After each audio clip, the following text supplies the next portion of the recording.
Welcome to the Turn One Studio podcast. I'm Eliud Custodio with Turn One Studio, and here we sit with local business professionals. Today's guest, Dawn Cagliano from IVCi. Welcome. Thank you so much. I'm so happy to be here. So happy to have you here. We've spoken before at live in an event, but I wanted to have you back because we never really took a deep dive in what IVCi does. Thank you. And What I do you do? appreciate that. Well, at IVCi, we create spaces that connect people. Okay. So we do that through integrated audiovisual solutions. So that can be an immersive boardroom, a video conferencing room, digital signage, video walls, and we handle that from design to installation to day 2 support. That's cool. So if I'm understanding correctly, that's a nice combination of behind the scenes usage as well as public. Yes. I'm going to jump right to this. What was one of the coolest projects you guys worked on? There's so many. So when you think about like higher education, right? Okay. So it's cool to work on those projects because you know that it's like impacting the future, right? So Yeah. it's giving that domino effect. Meaningful. Yeah, exactly. So I always think about the use case Okay. behind what we're doing, not just like, wow, that's cool to look at, but what is it actually being used for? So if a space is being used to like shape the minds of the future, to me, that's the coolest thing. Yeah. But then there's also some high profile stuff. So if you go to the HIA-LI at Hudson Yards, you could see some of our work there, a large video wall and display. If you get your exercise in and walk the path there, you'll be able to see it. Really? And then the houses of worship, it's Okay. just beautiful, you know, when you look at some of that work that we do. Yeah. So I can't pick one. So houses of worship, is that less promotional and more just broadcasting what's going on the altar? Yeah, so especially during COVID, right, it became very big to stream services. So we found ourselves getting into a lot of that work at that time, and it's just continued since then. Very cool. Is that where the company started, with that type of technology? Yeah, so we've always been an audiovisual integrator. Okay. So when I started, the company's been in business for 30 years. Okay. I started with the company about 20 years ago in the managed services space. Okay. And it's really interesting when you look back what I was doing 20 years ago versus today. So much of it has changed. Like For sure. my job doesn't even exist anymore, what I did 20 years ago, because technology has come such a long way. But we've Yeah. always been in the user experience in an integrated space. Okay. So that's probably 1995-ish. When we started, yes. Yeah. Yes, when we were founded. So what did things look like then? So back then, interoperability didn't exist. And what I mean by that is I don't want to like bore everybody out there, but I think they'll find it interesting. I certainly do. So right now, you know, everybody's just used to, if you have a webcam, you can connect with each other. Right.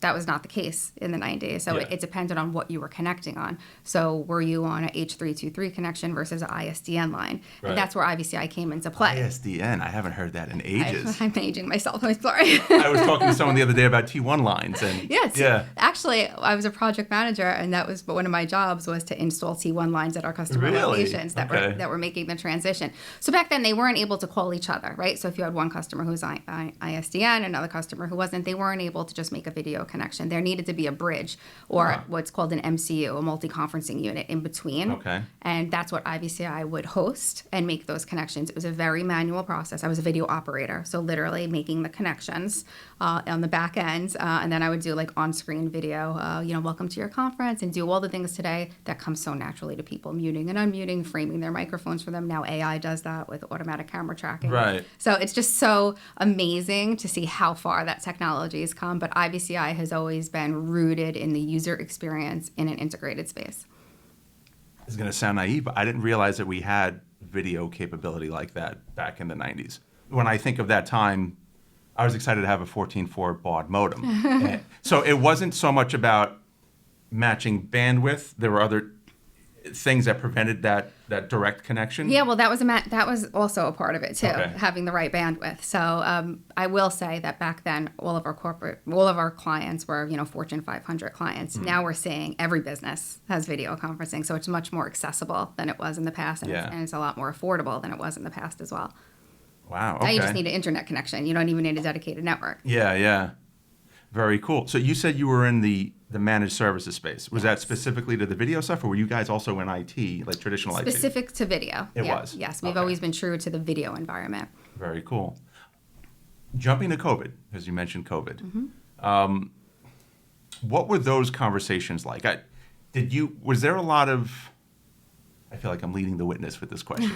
All right, let me frame this way. In my experience, leading up to COVID, there were certain technologies that people were aware that were a thing. It was there, but they didn't feel it applied to them. Then COVID happened, and it applied to them, especially with things remote.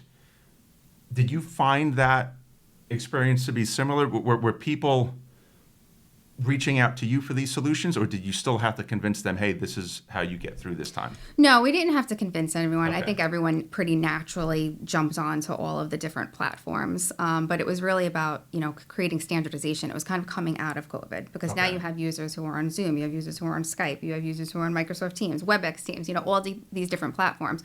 What are you going to be choosing as your standard? Are you going to have a standard? What is your video strategy going forward?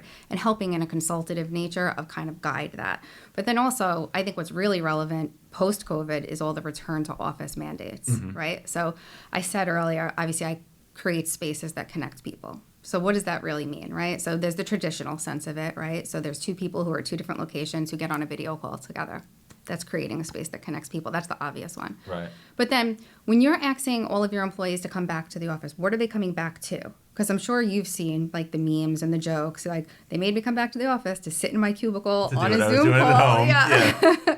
So what kind of space have you created for the collaboration? Because ultimately, why did you bring them back? You want collaboration, right? Yeah. So do you have spaces that enable collaboration? Is it easy to present content when you're in a room with someone? Is it easy if you decide you need to add someone to the conversation who maybe is not in that physical location to add them in without needing IT support? Okay. Does the room support collaboration? So have you created a physical space that helps connect people? And then the third sense of it is, think about digital signage, right? And the branding that's on that digital signage. Somebody's walking past it. Are you making a connection with that person? Are you connecting the brand to the person through that digital signage? And now with AI, it can know who you are. And So are you helping them with the content on that signage as well? we do have partners that we work with for the Okay. content on that, but we focus on the technology, with the right Right. technology for the space, and making sure that it's designed in a manner to create that connection. That's cool. Creating spaces that connect You're people. creating spaces that connect people. So I would imagine a lot of the companies you work with have remote offices. Yes. Okay. Yes. So when it comes to, you mentioned Zoom, Teams, there are a lot of those standards. Yes. Do you have a IVCi proprietary solution? No. You don't? No, we don't. We did many, many years ago, but before all of the others came Yeah. out. It's funny, I was actually just telling Andrea about that. We did, but now we go with partners through Microsoft and Zoom and WebEx as well. Are you finding one, I know this is a weird question because what does better mean? But are you finding one better to recommend than another? One that's more secure, one that's more feature rich, one that's more or easier to adopt? It really depends on the use case. Okay. And that's something that is kind of what I consider to be one of the differentiators between IVCi and our competitors. Okay. We don't lead with the technology. We don't lead with a platform. So it's really about understanding how you're going to be using it, how your end users are going to be using it, what success looks like in your environment, and then choosing the platform and the technology that best matches that. Smart. Thank you. Both times I was at your facility, I was greeted by a robot. Yes. What is the robot about? So we've been very lucky that our founder and our CEO, Bob Swing, he's always been a very forward-thinking person. Okay. So robots were his idea, Okay. right? And it might sound like, wow, how do you make the connection between robots and audiovisual, right? Okay. But when you think about it, in both worlds, you have to understand the use case, right? How are users going to be using this technology? And then ultimately, it needs to be programmed. Mm-hmm. And then it needs to be supported day two. So the life cycles are identical from the robot world to the AV world. And to put it even simpler, I like to say, just think of it as mobile digital signage, right? Because our robots have the LED screen on their bellies. Right. Silly to call it the belly, I know. But you could think of it that way as well. When you think about when you walk into a skyscraper in Manhattan, you could use it for wayfinding. Take me to Dawn Cagliano's office. Is that how you're using it now? As like a Oh, receptionist? yeah. So people Okay. are using it as receptionists. We've seen it used a lot in hotels for delivery. We see it used in large corporations for wayfinding. Also, food delivery into the conference room. So a complement Okay. to the conference room. But also, we actually just partnered with a golf range that's using it. It's a 80. I think it's called 80 bays, 80, whatever they call it at a golf range, 80 bays, I think it is. Okay. 80, what is it called? What, 80 like spots? a driving range? Yeah, driving Okay, range. so it's not like the golf bar cart going. No. So it's delivering drinks and meals to the people, but also it has the digital signage. So now in a consumer environment, you could actually sell ad space. Can you Apple Pay off that belly, say? You could do any, yeah. Okay. Everything's customizable. Yeah, so you could pay to right. it, you could speak to it, you can give it commands. And as you met the one at our office, he likes to show people around the show off a little bit, do his little dance. Is it a he? It is. Okay. He's very helpful. So from a business use case perspective, is the robot a surrogate for additional personnel? Are they working with the same personnel and just giving them, what's the word I'm looking for? It's not replacing people in the use cases that we've seen. So what it's allowing for is for people to work on more meaningful work, right? So to take away some of the more manual tasks for them. To deliver a drink to a conference room is taking you away from something more meaningful. Yeah, exactly. And when you think about the healthcare industry, because we're big in the healthcare industry as well, right? So nursing, there's a huge problem in the nursing field with nurses being burned out. They're not having enough manpower. So think about the things that they're doing. The most important thing for them is to be in front of the patient, not to be delivering samples to the lab and all the things that happen behind the scenes that you don't even know are happening. You want them with the patient. So anything we could do behind the scenes to take away that manual work for them, it's not replacing them by any means. Yeah. But it's allowing them to work on more meaningful things. You know, I see, specifically with the healthcare point, I see the connection between digital signage, video conferencing, and robotics. Because if that's a client of yours and you're already in, that, I don't want to say it's an easy upsell, but it's an adjacency to what you're doing already. Absolutely. Especially when you're thinking about, digital signage, right? The customer There's a lot of that in hospitals. Right. And the customer wants all this digital signage. Oh, well, now maybe they don't have the budget for it. All right, well, what if you do, half of that, and then you have the robot walking around with the digital signage to deliver your message to the various different places that you were planning to put that digital signage before. So like I said earlier, the mobile digital signage aspect of it as well. Interesting. So with robotics in general, since you guys are pretty plugged in, where do you see this going? Well, I've been to some events recently, some industry events, and they said the biggest impact they see it having is in healthcare. Okay. And what they were talking about were robots that act as companions for patients with dementia, which just blew my mind when you think about the impact that can have on the quality of life. Even though it is a robot, just the impact that can make on quality of life is really, mind-blowing when you think about that. That's interesting. Does that mean more of a push towards, if this is the right word, the humanoid style robot? Yeah. But also, we've seen healthcare systems, they're also using the robots to help with manual labor as well. If a patient falls out of bed and the nurse is alone on shift that night and she can't get a patient back into bed, there's actually a robot that will assist. It doesn't look like a humanoid robot. It's more of a forklifty type? Yeah, like logistics kind of robot, but to assist her in getting the patient back into the bed, him or her. That's incredible. Yeah. So robots are pretty cool these days. So it's advancing very quickly. So is your team able to, from a management services perspective, remotely manage the robotic team? Yep, we can remotely manage them, monitor them. We also offer a full proactive monitoring service, and that's for all devices, not just robots as well, because that's been a big part of the customer experience, making sure that the technology is working the way it's supposed to be working. So you don't want to find out that the display is down in a room or a touch panel is down in a room when the president of the company is walking in to use it, right? Yeah. That's not when you want to find out. You want to find out when it happens at 3 a.m. because the cleaning person knocked out the cord and you want it fixed before then. So we offer proactive monitoring service 24/7, 365 as well. So you could let them know that the cord came out before they're we could aware. let them know, or in some of our client cases, we actually have on-site staffing where we actually staff employees full-time. Very So nice. we would notify our own team, and our own team would take care of it before anyone is impacted. That's the proactive side of our service, where you never even know that there was a problem. But if there is, we also have our help desk as well. You can call in, and luckily on Long Island, we offer same-day service. So we can get there in a jiffy, because as you know, when technology fails, everything comes to a halt. Everyone gets stressed. Yes, everyone gets stressed out. So You guys operate nationally, though. Yep, we operate nationally. We are headquartered here on Long Island, but we do operate nationally. Yep. Excellent. How did you get involved in this? That's a good question. Actually, before IVCi, like I said, I've been there for 20 years. So prior to that, obviously, I was in grade school. Of course. I'm just kidding. Prior to that, I was actually managing a national call center. Okay. And what I found challenging at the call center was, so I went from an environment where I was dealing with customers face-to-face, and then I went to manage the call center, and I found it was difficult to get the agents to really react with the appropriate level of urgency or even hold like the empathy that you would expect. And I realized it was because they're lacking that face-to-face connection, that meaningful connection. So that led me to look into video. I said, if they could just see the client, they would feel differently. So that I started exploring video conferencing. That led me to IVCi, and I guess, as they say, the rest is history. Wow. That's awesome. Thank you. It's been a fun ride. I would imagine so. Where do you want to see this company go?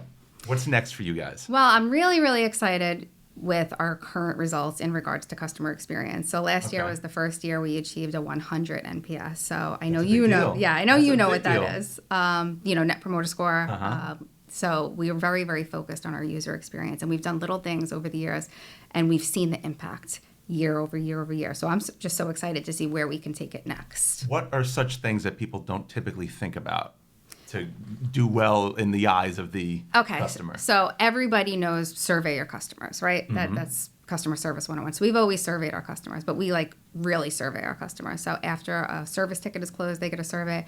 After a project is closed, they get a survey. And that was working for us for a couple of years. But are you seeing participation wane? Yeah, the participation wasn't always especially because we have so many repeat clients. They're like, all right, how many times can I tell you everything's fine? Yeah. Right? So it got kind of stale for me after a while. So I'm like, all right, I need to make more of that connection with people. So I actually call every one of our customers that has one of our employees on site every week. So if you have IVCi boots on your carpet, I'm calling you, just checking in. You yourself? I myself call every single customer, and I have found that has made such a difference for me, because sometimes it's not what people say, it's how they say it, right? So, hi, this is Dawn from IVCi. I'm just calling to make sure that everything's going okay. I know I have my team on site for the installation. Sometimes, everything's great. Thank you so much for calling. Sometimes it's, everything's great. It's like, talk to me. What's going? No, well, everything. You would miss that nuance in an email. Yeah. Well, everything's going fine, but we have a really big meeting on Monday, and it doesn't look like they're going to get ready on time. But, all right, let me dig into this for you. And I never would have got that in an email. Sure. Not only that, you're not getting that feedback until the end of the project cycle. That's too late at that point if something's gone wrong. I need to know right now if something's going wrong. So I'll do that once a week. I also like to get out at least once a week as well and visit a client on site, see the team. I think it's very important to still have that one-on-one connection. Yeah, for sure. And we're at a size where we can still do that. And so I'm excited to see how we can keep pushing the limit in that. Yeah. But also robots is very exciting as well, right? So I'm equally excited about that. But the customer service aspect of it, to me, I feel we are setting the bar in our industry. So there's a lot of pressure, right? Like once you've set that bar, now you have to be that trendsetter. So I'm like, all right, what am I going to do next? So I'm just as curious as you are as what I'm going to do next. But it's going to be something. That's fantastic.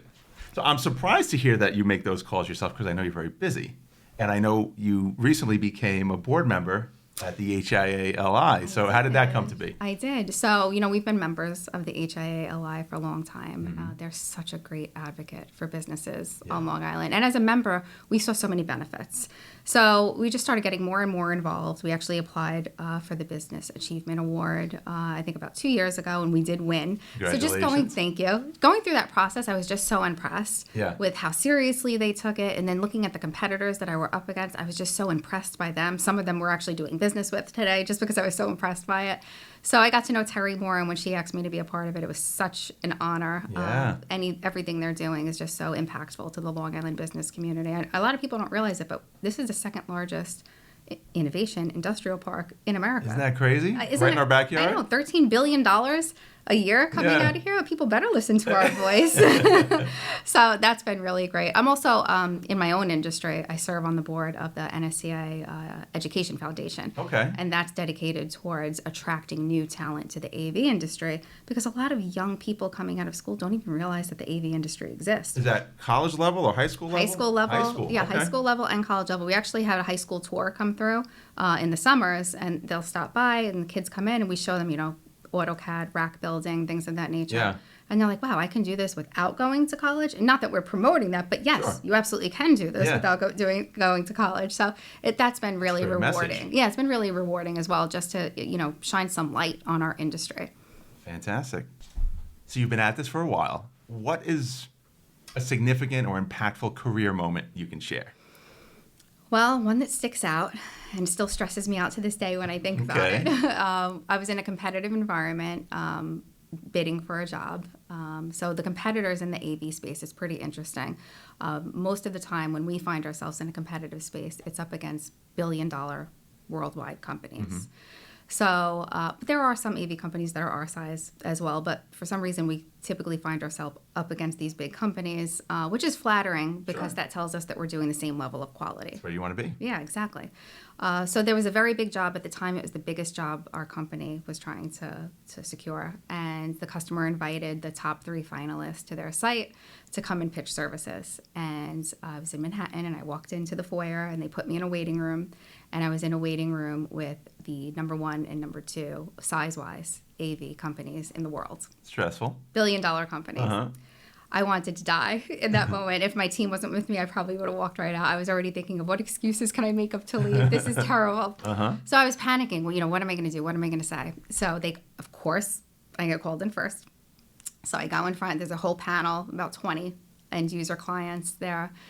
And I just told the truth. I call it kind of like my 8 Mile moment. I Okay. was like, listen, I'm going to tell you everything that they're going to say about me before they come in here. They're going to tell you they have 500 technicians, that I have 30. That's true. But I've looked at your project plan, and you're never going to need more than 5 at any given time. So let's get beyond that. We're all large enough to serve on this project. The difference is IVCi is small enough to care. So we can provide you that boutique service. You can call me on a Sunday if you're having a problem, and I'm going to pick up my phone, That's and I'm huge. going to listen, and I'm going to help. So it's kind of that large enough to serve, small enough to care mentality. It was literally born in that foyer that day, where I really tried to lean into what IVCi is and the value that we bring our clients that our bigger competitors just simply cannot do. That's amazing. It was stressful, but we won. Those are the moments you learn from. Yes, it was a moment we learned from, and we were awarded the job. And since that day, that's kind of become our unofficial motto: large enough to serve, small enough to care. Fantastic. Congrats. Thank you very much. All right. Most importantly, what do you like to do for fun? I mean, what's not fun about AV? All right. It was nice having you guys here. I'm just kidding. Well, I'm a hockey mom. A hockey mom. Yes, Okay. I'm a hockey mom, so I have a 7-year-old who's on a deck team and an ice team, so that keeps me busy. Wow. But it's funny because you could never leave AV behind. So whether I'm at his hockey game or at my daughter's basketball game, I'm looking up at the scoreboard like, I wonder what the pixel pitch is. Yeah. On that display. Or there's so many cool things we could do in this room. Even here, I'm like, we could put a digital sign right there. Right? You're always looking for AV. You never stop thinking about You never work. stop thinking about it because it's fun. Yeah. That's okay. So you're a hockey mom, but nothing for you personally? I mean, Any hobbies or? I'm a big Islander fan. So I okay. enjoy cheering on the Islanders. Next season's going to be our season. Okay. The sports world has me consumed with my kids. That's very cool. Well, thanks for coming by the show. I really appreciate Thank you. this. I really appreciate it as well. It was so nice sitting down with you. Likewise. Thank you. Thank you.